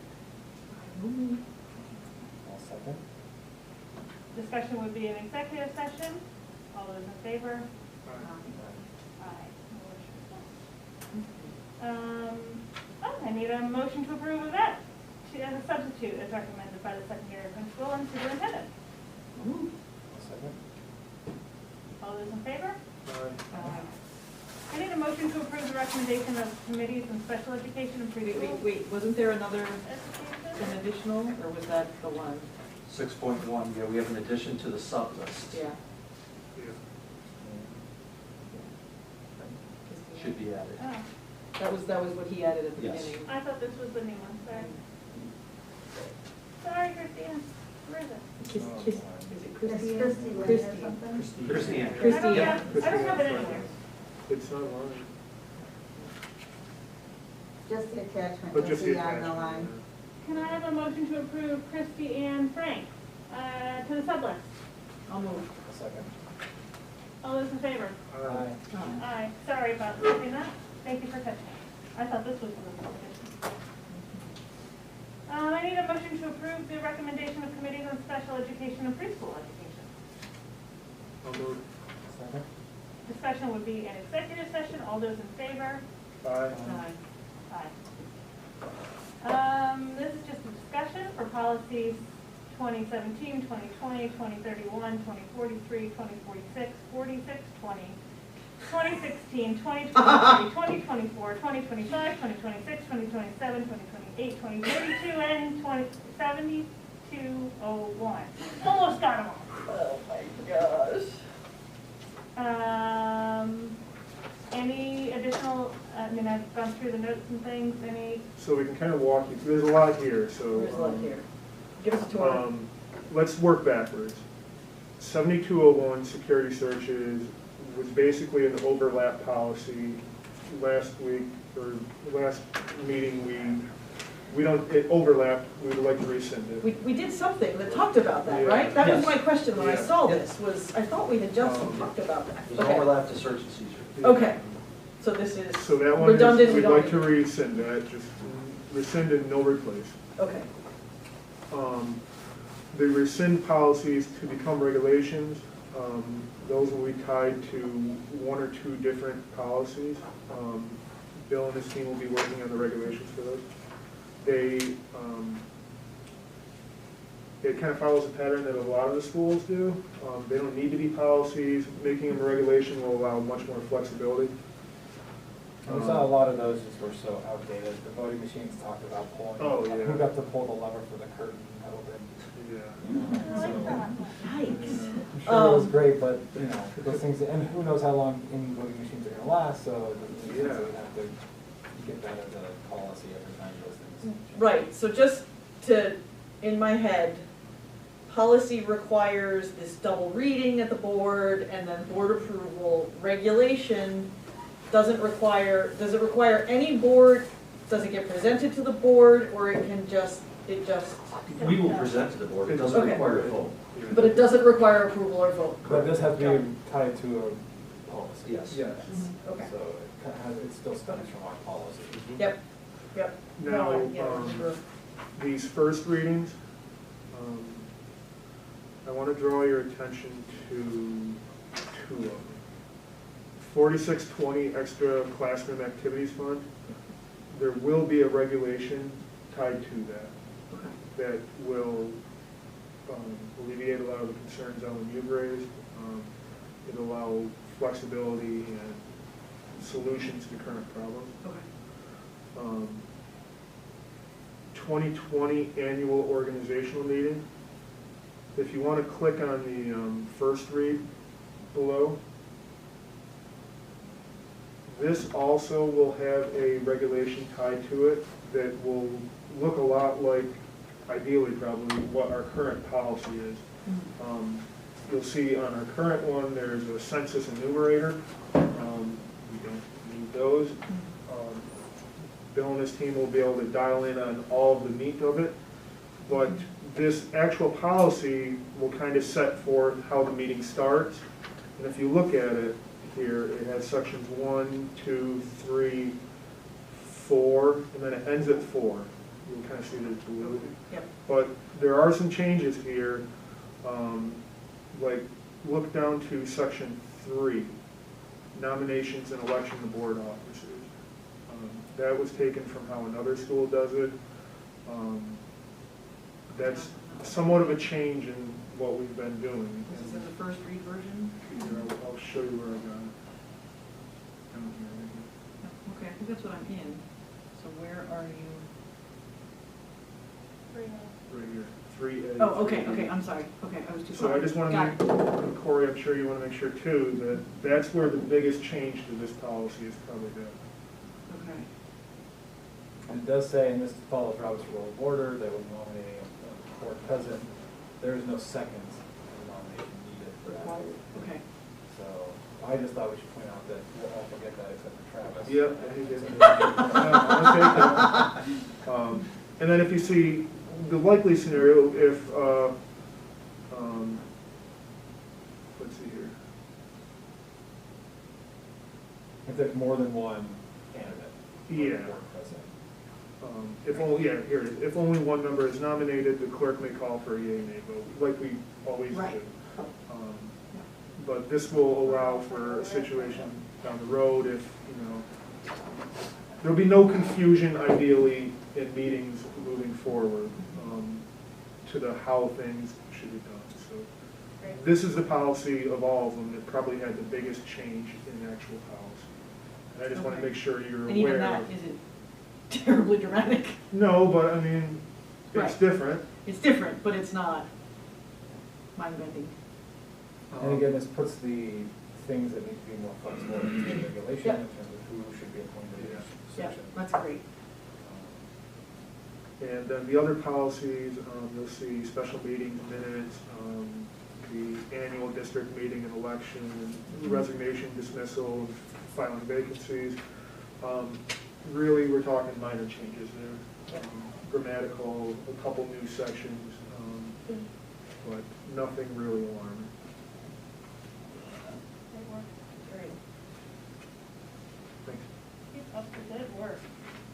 Yeah, I mean, I have to say, I looked at some of these, a lot of them, 2009. And I'm sure that there are some you're finding that are even older than that. Board of Operations part of our policy Way. manual was all 2009, for the most part. There's been a few that have been done over the last few years.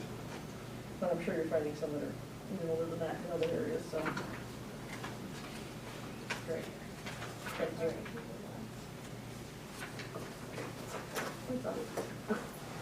That brings us to 6.4. Yes, yes. I need a motion to approve the certified substitute teacher rate of 105 per day, non-certified per 100 per day, and for all retired teachers, 110, as recommended by the business manager and superintendent, with the minimum wage increase was needed to be had.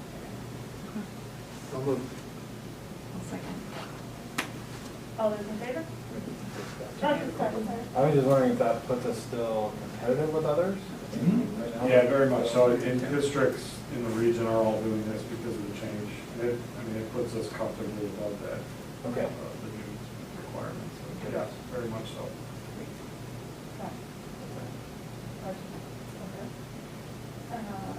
All those in favor? Aye. Discussion? Bill? New course electives? Yes. So we've had Mrs. Valancourt and Mr. Alsop submit recommendations for the course syllabus to be changed for some new course offerings in the science. So there's 2 dual credit courses through SUNY Brockport that are being offered, or will be offered with your approval. Science and Society and Natural Disasters. So there are 2 semester courses. If tied together, a student could walk out with 7 credits. It would be 4 credits for the natural disasters because it's a 3+1 with a lab, and then 3 credits for the Science and Society. And she's working with SUNY Brockport to work through the accreditation process to make sure that those credits are going to be applied to all SUNY schools. Right now, they're only applicable to Brockport, so there's some work to be done in that area to see if they can be tied throughout the SUNY system. These are talking current enrollment here with Yes. in person with her. Yes, yep.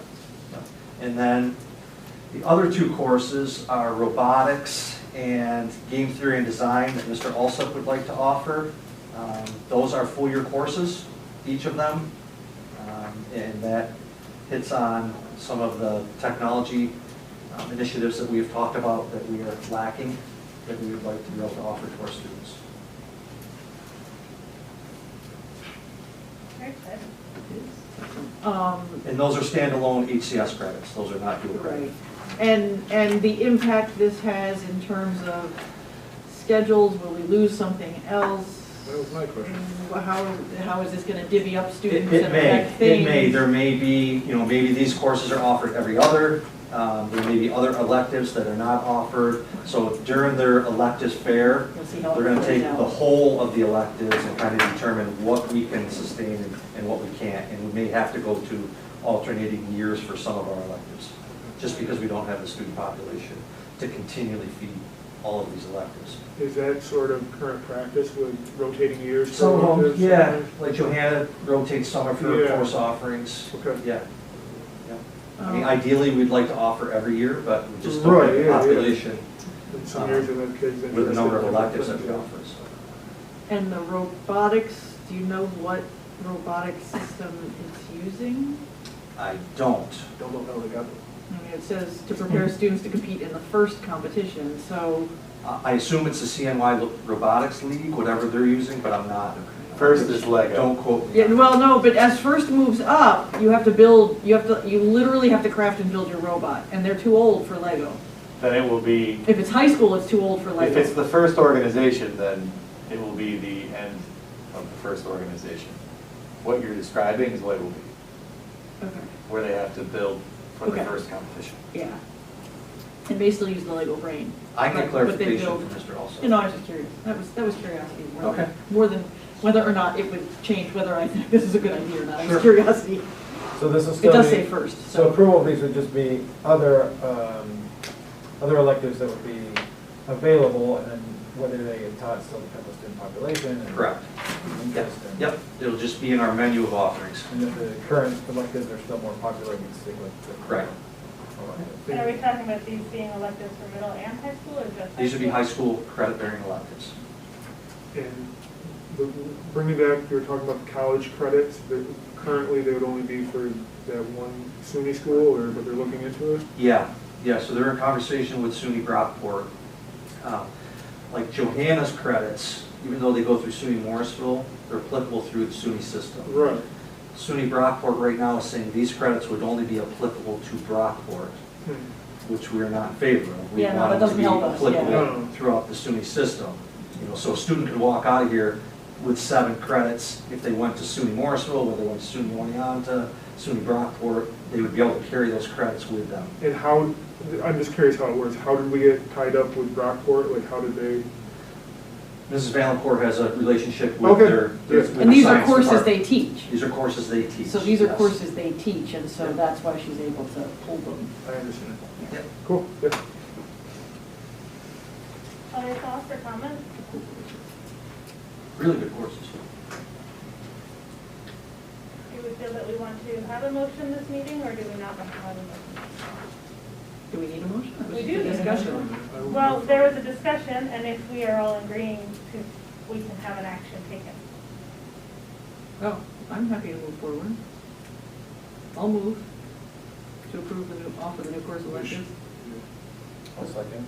Do you need to read the motion, Motion to approve the following new courses electives for 2022-2023 school year as recommended by the secondary principal and superintendent. I'll move. Second. So we had discussion, but any others? or? Yeah, just, it would be ideal if those credits work at other SUNY schools, but. Yes. All those in favor? Aye. Aye. Aye. I need a motion to accept the monetary donation from the Hamilton Emerald Foundation with sincere appreciation. And it doesn't say it here, but to increase, we don't have to, we're no budget, okay. I'll move. That's why it doesn't say it. I'll second. Discussion? What was it for? Bell covers for instruments. I thought I saw it on here, but I've not seen it. It's on there. You have to click on that. Yeah, there's an attack. All right. Thanks Thank to you. them again. Yeah. All those in favor? Who seconded that? Somebody said her consent. I heard Corey. And then I seconded it. He Corey first did it, then I I knew seconded Corey it. did something. I heard Corey, didn't I? That brings us to the administrator's reports, which are written. And I'm gonna take a quick time out and I will hurry back. Yeah. I'm sorry. You're fine. Just needed to wait until we weren't voting. You're lucky Corey. Yeah. Right. Don't worry. Well, no, there's no more. Oh, that's right. Any, I don't think we need to go through them, right, specifically, but What are we on now? administrator's report. Did we, oh, I'm sorry. Yeah, They're ready. I was in the wrong spot, You're I on the- apologize. Any specific questions? I know not everybody's here, but. I looked through them all, I'm happy. Okay. Great. A lot of good work happening. Yes. And superintendent's update. Yeah, I'll start with my monthly COVID update. So at our Department of Health meeting this morning, let me share with you where we're at as a county. There's 57 new cases. The 7-day average is 50 new cases per day. There's 342 active cases within the county to date. The 7-day percent positivity as a county is 8.6%. Central New York is at 7.9 and New York State is at 4.9. So our county is almost double of what the state average 7-day positivity rate is. Vaccination rates, 71.5% of the total population has at least one dose. 80.9% of 18 and plus age group has at least one dose. You're talking about our population. County. That's what I was wondering. County. 67 or 65.7 of the total population is completely vaccinated. Age group vaccinations, 5 to 11 year old, 20.5%. 12 to 17-year-olds, 63.6%, and 18 to 25-year-olds, 56% are vaccinated. That, again, that's region. That's county. County. The Township of Hamilton currently has 17 active cases. The entire county is now in a high transmission rate. So although the numbers are down from last week, they are still exceedingly high compared to last year where we were at this time. Breakthrough cases, Madison County is 1.8%, New York State is 1.4%. So cases are high in the county right now. It's with the new variants they are very worried about. The variant right now is the Omicron variant is as severe in contagiousness as the Delta and COVID, but not with as what they're seeing is the symptoms are not as severe, but it is highly contagious. So the Department of Health said today, assume that it's here. There isn't a case that's been tagged as that new variant, but just assume it's here in the county. It's next door, right? Yeah, yeah. So with these numbers, we have been doing a lot of work behind the scenes, implementing a test-to-stay program. And this program is in conjunction with Madison County Department of Health. The state has now endorsed it. And this is an opportunity to keep more kids in school, keep staff in school that have been exposed that are unvaccinated. So now if you're unvaccinated and have been exposed, we can do this test-to-stay program, which means if you have a quarantine, standing quarantine order from the Department of Health, with parent consent, you can come to school, driven by your parent or guardian. You would go directly to our nurse's office the morning and be tested with a Binax test. If you trip negative, you are allowed to go to school, but you can only go to in-person classes. It doesn't count for extracurriculars. At the end of the school day, you would then go home and then resume your quarantine orders.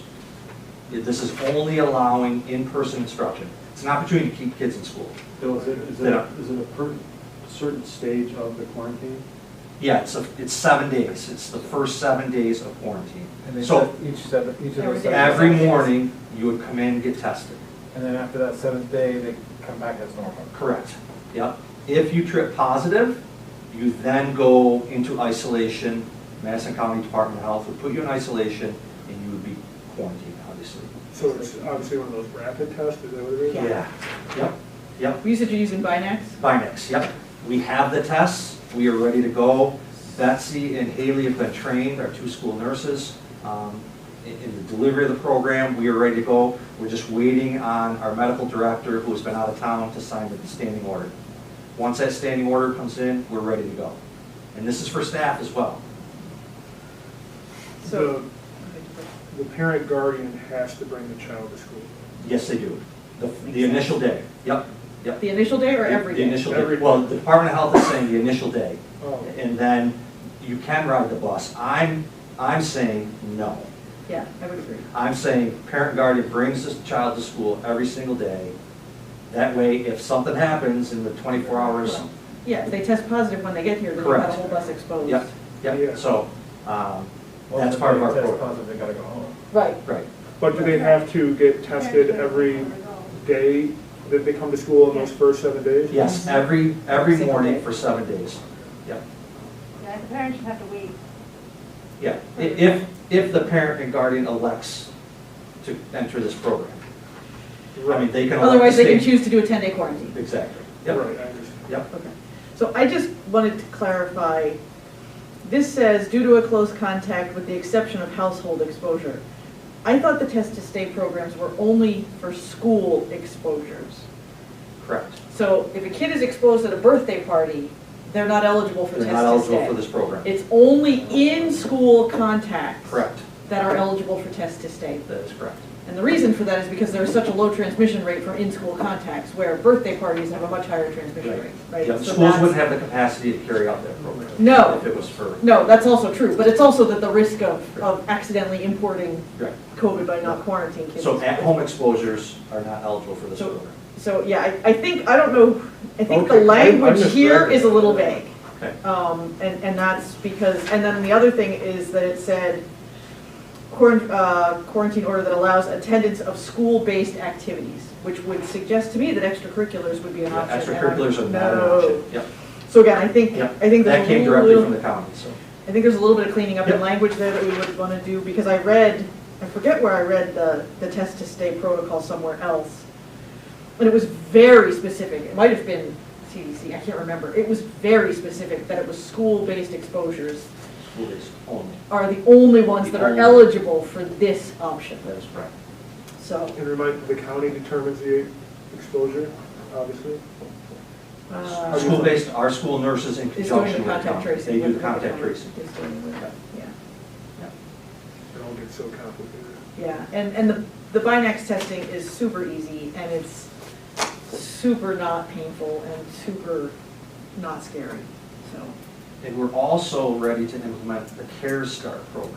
Which is, So if you have a student that's symptomatic during the day, or a faculty member, all of a sudden develops COVID-like symptoms, they can then go to our nurse's office. The nurse can deliver a Care Start test. So it's a It is- different rapid test. It is a rapid, it's an antigen test. Yeah, which is what Binax is too. It's a different test. This is the It's a different nasal test. Yep, it's all pharyngeal. here. Yep. Oh, so the Care Start is nasopharyngeal? Yes. So that will determine if they can stay in school or not. So we have now many layers of testing to try to keep kids and staff in school. What's the Care Start for? Who can be tested that way? Symptomatic students and faculty and staff. And are they different tests because they're being funded by different people? Yeah. So they're being provided by different people? So if Yeah. my kid ends up with a runny nose or starts to cough in class, the teacher can say, go down to the nurse. Get a test. Get a You test. Get a test. It With comes back- parental consent. With parental Right. consent. Question. Yep, has to have parental consent. So calls me and says, can we test him to see what's going on? Mhm. Instead of just come pick your kid up. Right. What if a teacher has like some sniffles and, allergies? It can be kind of a safeguard Yeah. rather than Yeah. having to go home. Okay, makes sense. With the test to stay, is the procedure, the timing of that when students get to school and test and how long it takes, would that be enough time for students who are going to BOCES, for example? To be able to get on the bus and go to BOCES? They would have to come in early to get on the BOCES bus to go. Well, they wouldn't be able to go, wait. Yeah, they'd have to Care test Start, okay. first. The test to stay. Stay. So, yeah, I'm if thinking they're like a a bus, BOCES if a student. if a BOCES bus was all exposed, Well, that's what I'm saying. could we get We're- the whole bus tested and get them up to BOCES in time? No. Not all of the students on the BOCES bus. And probably the whole bus wouldn't be called contacts because it's 6 feet. So the ones who are closest by. And we're not quarantining with proper mask use anymore. Right. So, Oh, not even unvaccinated. unvaccinated. Well, Unvaccinated, yes. Okay. Obviously So vaccinated. vaccinated doesn't have to What if quarantine. we So have anybody a couple of vaccinated students doesn't. who are exposed on the BOCES bus and they came early enough? It's a 15-minute test. It's 15-minute just a matter test. of how many people you need and. Right. But they're not allowed to come to But school. the nurses will be around. Yeah, they're. That early to Yeah. do it. Yeah. Well, but by the time they got on the bus to BOCES, they'd be tested. Yeah. I follow. They'd be tested. Thank you for pointing that piece out. You know, if we were testing the entire bus, we'd have. Yeah, delay no, the bus. I got you. That, Ellen just pointed out the obvious. But it's only gonna be the ones who are unvaccinated anyway, so. Right, because vaccinated don't Yeah. need to quarantine. Yeah. Exciting, thank you. You're welcome. Any And other 16 and questions? 17-year-olds are about, today they announced they're going to be eligible for booster shots. Oh, I didn't hear that yet, did they? FDA, FDA, the yeah. CDC still has to. Okay. You know, the county is still, and I agree 100%, you know, that we still need to push vaccinations because it's the only way out of this. You know, and we have a large population of our, in the county are unvaccinated. And we're seeing, they are seeing, you know, extreme cases of unvaccinated youth. You just have to talk to emergency room. Yeah. So all you gotta do is talk to an emergency room, and it's heartbreaking. That's not on us. Agreed.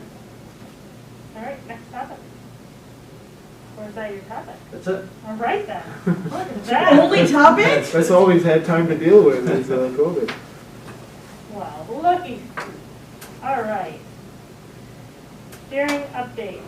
Elementary. We haven't had a meeting since last one. Well, there you go. Yeah, we got to. All right, and same with the Emerald Foundation was supposed to be this week, and they've moved to next week. What was it, December? We almost had a meeting. Right? Everybody's busy? Did we get off kilter somehow? Because Well, we're a little early because of the holiday. that's why. Yeah. Knowledge sharing? Anything this month? Jim usually has something, but I don't think he does this time. I haven't seen anything submitted at least, so. Advocacy update, nothing this month. She's not here. Superintendent mid-year evaluation. I put this on here for a quick discussion. I just wanted to let you know that we're delaying it a month. It's the mid-year eval. Bill has started it, has not completed it yet. The time to do it is something that we've set for ourselves, and giving him a couple more weeks seemed to be realistic, so that's what we'll do. We did discuss doing everything in our power not to push the end of the year one, Yeah. because it's the end of the year, but the mid-year is a little bit more floatable. So we should have more information on that in January, but I just wanted to let you guys know, and I sent you the link of the updates on that document, so you can see that I was tracking it. Book study discussion. There was a book study.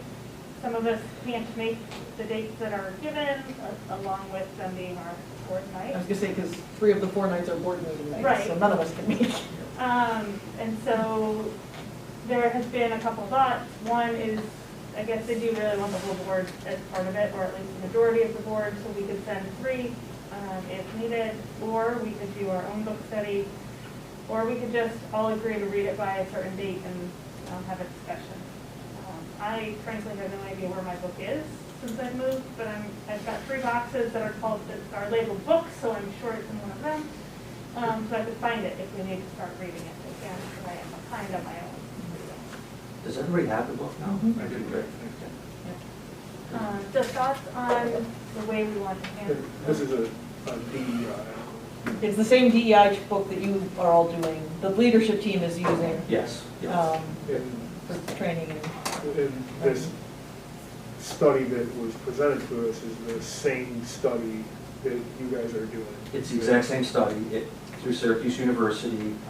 It's Dr. Theo Harris's study group, and he has offered to do that exact same book study with boards of education. Unfortunately, just It doesn't work out. doesn't work out. It's just not gonna work for Yeah. us, it's simply not gonna work, yeah. And, I mean, I think there's two ways to look at it. One is the people that are on the ground are doing the study, right? So Bill and his team are doing the study, they're reading the book, they're doing the study, they're going through all of the steps. And so do we need to get as far deep as study level? Yes, we could have it if the dates worked out, but since the dates don't work out, could we just agree to, by our March meeting, everybody gotten to the, I think this is going to be a much more meaningful experience and a much more useful experience if we are doing it together in some form. I mean, the way you all are. I think number one, it forces you to do it. Number two, it forces you to get together and think about it and talk about it and speak about it and process and share and all of that. I think just saying that we're all going to read the book and talk about it in March, I don't think is as meaningful.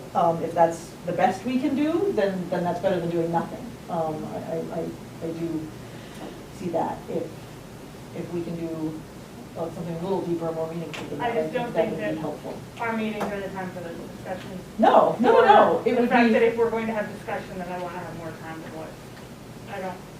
My worry too is if we had this study, Bill's time is already pressed, and I'm sure he'd want to be a part of it, and I hate to drag away more of your time for a study you're already doing. I think it'd be interesting if the board did their study and the leadership team did their study and then came together and shared thoughts and feelings, because this will help us navigate our workshop coming up, policy on DEI, our entire January 20th, body right? of work around So we need to do DEI. this before January 20th. I disagree with that. I disagree with that. To read the book? No, you No don't, way. no, but it will, if you peruse the book and browse it, it'll help. The only reason why I say no way to that is, it is deep. Yeah. And Trust me. there is no way I'm getting through it before January 20th, and I've had it for a lot longer, so. If we're gonna spend the time on it, I wanna make sure we're spending this time on it. I also don't, I mean, I'm under the idea that we could have 1 or 2 meetings to discuss it, as opposed to discussing every chapter. You know, I don't think that we have to go as deep as the. How many chapters, if you will, are there? A lot. It's big. Yeah. Like, our study groups, it's chunked. You know, there's activities, there's videos, it's deep. But I don't think you need to go that deep. Yeah. Unless you wanted to. No, I mean, I think it would be interesting to read it and have discussion. Can you think of anybody that is knowledgeable enough, including with this book, that could guide us Yes. in 2 meetings instead of? Yes. Here's what I would propose. We read the book, we schedule right now a date to discuss, maybe 2 or 3 possible dates, because Jen's not here, and then we'll have some backups. At that meeting, we can start discussing, and if we need more time, we figure out another meeting. If we want to have somebody come in and meet with us, have somebody come meet with us. We have all sorts of options there, but we start with one and see where we go from there. Now we're talking. None of us have read the book, so we don't know how No, and I discuss it. truly haven't even had a chance to even. Now, let's define the word meeting to her. Would it be like a board I workshop? think it should be a board workshop, open to the public. Yeah, why not? So, to be realistic, I would like to look at March. I'm sorry, but the likelihood of me reading between now and the first of the year is slim. I will find my book for the first of the year, I promise so. But I can't guarantee that I'm going to read much. I need to reread the beginning, so I'm going to start where you guys are, because it's been a while since I've read the first 5 chapters. Is there any part of that that you feel we need to do before our March 20th discussion about policy? January. Sorry, January 20th. I don't know, because we're not through the book. You're not through it yet No, either. No. Well, and You know, the we're 2 policy- sessions in. The policy can change after we've had discussion. We can adjust the policy again if needed. Well, this is a good chance to study, to actually learn it, you know. I worry, I think maybe Michelle, this is where you're going, if, I don't want to rush this. And I want to be able to absorb the book and get what I'm supposed to get out of it. And, you know, if we have a meeting in January and we need to push that policy off a little more, we can talk about that. If we need to have a policy that we adjust later, we can talk about that. I mean, there's lots to do with, I don't think we need that to be our binding factor. So guess what I have is a second question, so I will stick to the topic. So I think it's fine. I personally feel like I would benefit from having a knowledgeable facilitator to be part of the discussion.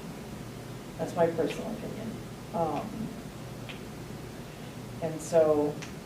Well, why don't we, if we can't even read the book before March, why don't we set the dates for March now? And the time between now and March, we can change what that's going to be. Let me backtrack. What was the original schedule with the actual book study that brought this to us? That was probably getting out into March, wasn't it? So it's not like... We're not losing ground. It's not... Yeah, no, I mean, just doing the work is the important part, right? But Doing the I work is the understand your important part. concern that we have this workshop coming up, and obviously this is a helpful piece that would help us, but... The final session would be in May. Yeah, so... Yeah, so that's fine.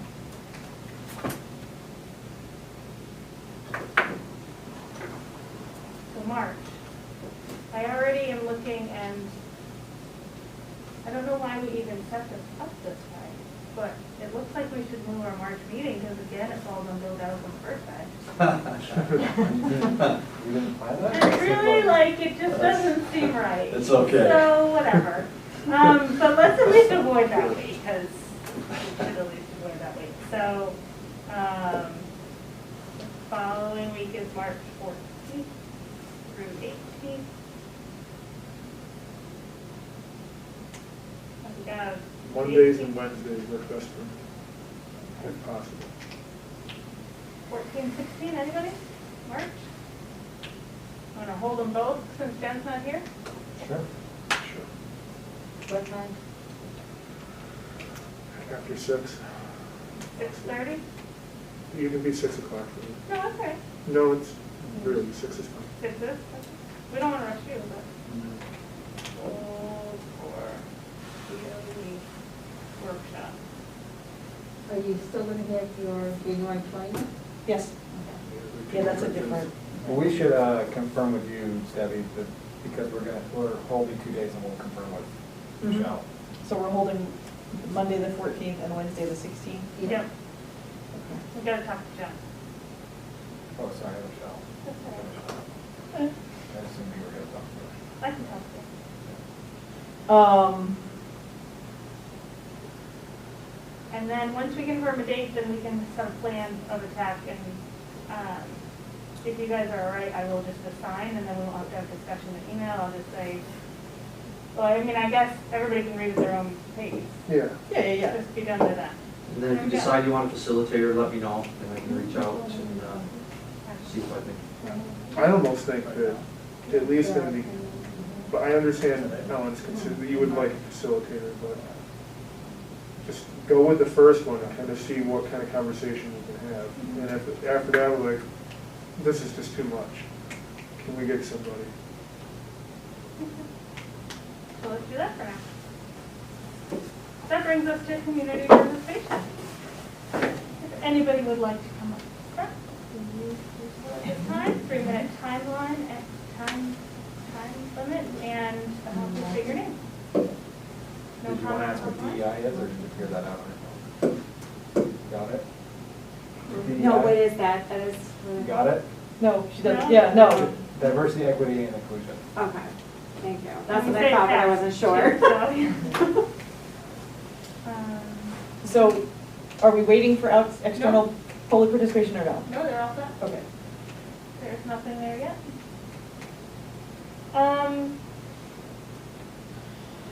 Do we have anything for exec session? We do not.